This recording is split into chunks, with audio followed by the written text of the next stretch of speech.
Howdy folks, today we have this beautiful orange RockerVerb 50.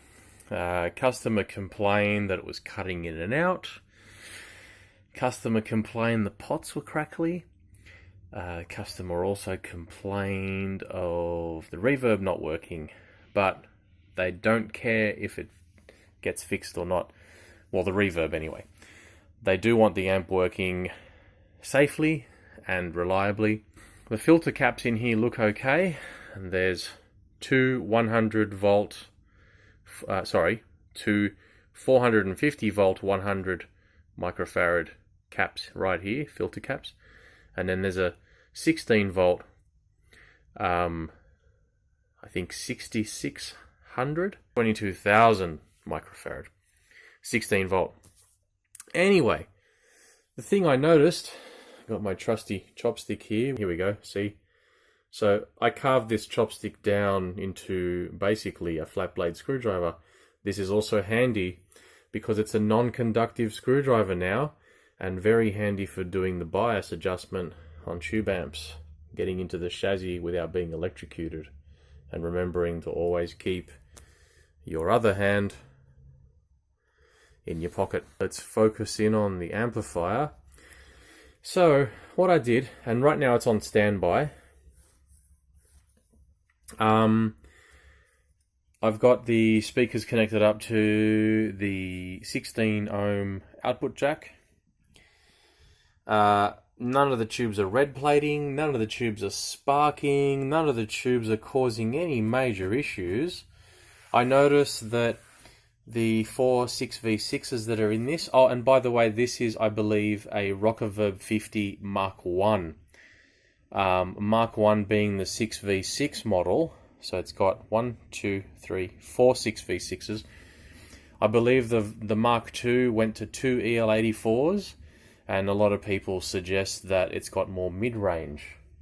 What I'm going to do is I'm going to show you guys again what a microphonic tube sounds like. Now, this isn't likely causing the problem, but at the same time, it's definitely adding to it. So, here are my 6v6s down here, and I've taken all the shielding off the 12AX7s behind it. Okay, in actual fact, if we look at the amp here, if I can focus in on the amp here, it says here the rear row should have a 12AT7, another 12AT7, and a 12AX7, ECC81, ECC81, ECC83. Unlike the front row of the preamps, which should be 12AX7, 12AX7, 12AX7. Now that's interesting because, according to the customer, the tubes have never been replaced in this amp.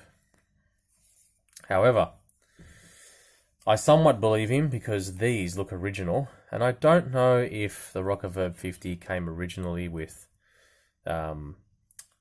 electro-harmonics tubes in it. Maybe someone else can leave a comment and let me know. However, one of them's microphonic. I think it's this one by memory. We're about to find out because I am going to flick the switch over. Okay. So the amp is on. Now the first thing I can hear, I don't know if you can hear that, the volume is all the way down. I'm going to shut up for a second. And you're going to hear a very light motorboating sound. I'm going to bring the camera right up against the speakers. Okay, hopefully I don't get any interference. So you're going to get a blank, blurry view for a second, but bear with me. See if you can hear this, or hear if you can hear this.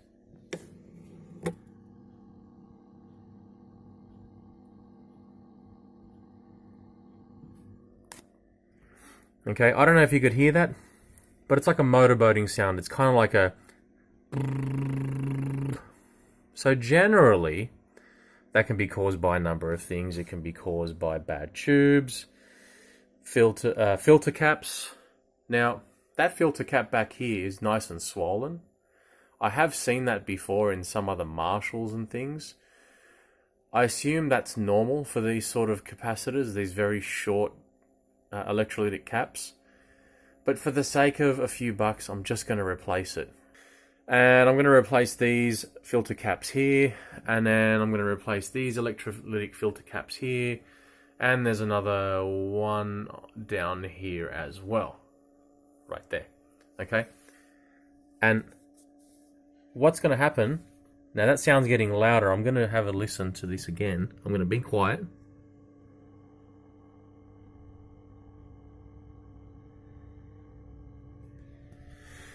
Can you hear that?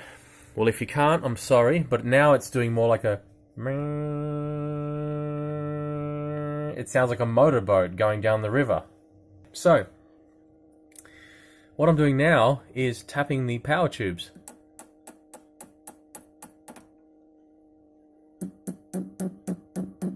You hear the difference there? So this happened in another video of mine recently where I was looking at microphonic tubes of the Ampeg SVT3 Pro. It had a microphonic preamp tube. Now I have, and they're back here so they're hard to get to, but I have checked the preamp tubes here, and despite the fact that 2 of them are brand new JJs, or newer JJs, and the rest of them are all the typical Chinese-made tubes that come with these orange amps. None of them are faulty, none of them are microphonic, and they're all working fine. But 2 out of these 4 tubes are microphonic. Let's have a listen. So I'm going to start here from the left-hand side. That one's fine. That one's not. Let's go to the next one. That one's fine. Now that one's not as well. So what I'm going to do again is I'm going to go through and tap the exact same tubes, but this time I'm going to hold the camera down near the speaker so you can hear the difference. First tube. Second tube.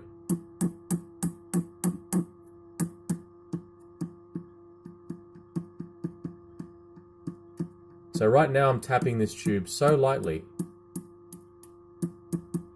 but it's coming through the speaker. Let's go to the next tube. And finally the last tube.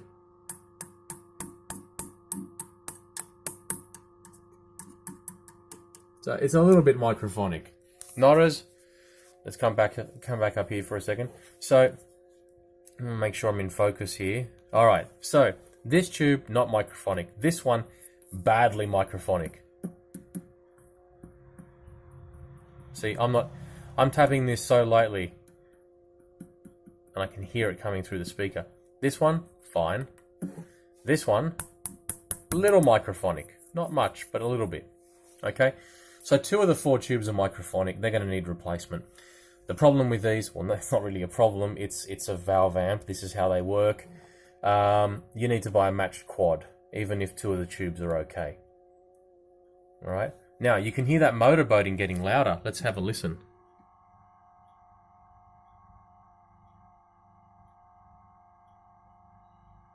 Alright, so now it sounds more like a speedboat. So, I'm going to do a tap on the PCB, and let's see if anything goes wrong up here. So I'm going to start from this end.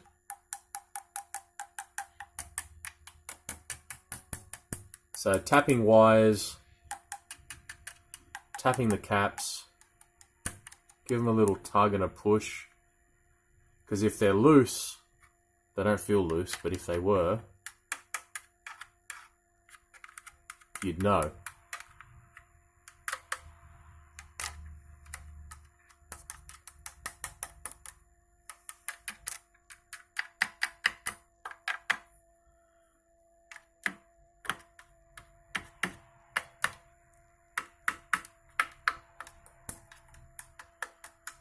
Now this is safe to do because I'm using a wooden chopstick.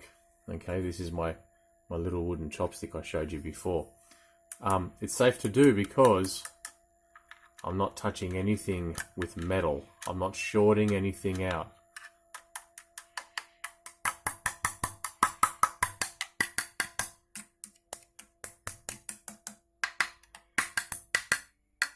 Oh, do you hear that? something around here.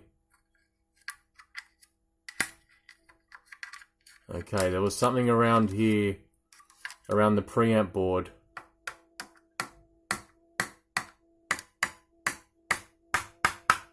That stopped the motorboating.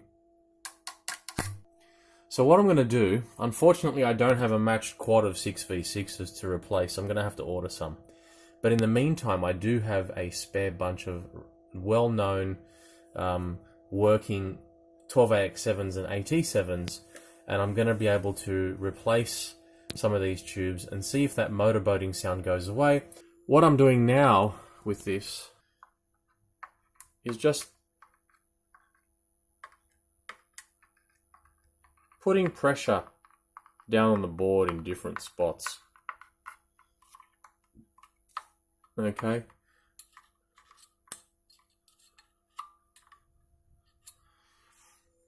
So that's not really doing much, which is great. That's, in a way, it's good news, and in a way, it's bad news. Because it makes life harder trying to find the problem. I will have some new tubes in here and we'll see if the problem goes away. What I'm also going to do in the next video is read out some voltages with the new tubes in there. The reason I'm not doing that now is it's pretty safe to say that the tubes are okay, and the reason why is if you look down here, and I've purposely put this in a dark room, or at least not put the lights on today, you can see there's no red plating. And in fact, when I plug the amp in and play guitar, it sounds fine. The pots are very crackly, so I'm going to give those a clean. We're going to measure some voltages. Luckily, Orange are kind enough to provide some test points. Test point 1 and 2 here, and there's another test point under here somewhere on the preamp circuit. Test point 3, and I'm sure there's a couple of other ones. But we'll go through those, and I'll show you how to test those safely as well. I know Orange has a very specific method of testing their amps out. I think injecting a signal with the volume halfway, obviously connected to an oscilloscope, and a load of some description. So, well, we will do that, and I'll show you how to do that as well. And in the meantime, look, this amp is on. There's no major heat issues. I'm feeling the tubes here. I'm not touching them, but they're running quite cool. There's no red plating. The amp checks out okay. I just think it's just got really old tubes in it. So, new 6v6s. Replace 12AX7s and AT7s and see if that motorboating problem goes away. Possibly have a look at new filter caps, because they have been in here since the amp was made over 10 years ago. But they're not leaking, they're not swollen, they're not splooging all their internals all over the board. Thanks for watching, and stay tuned for more.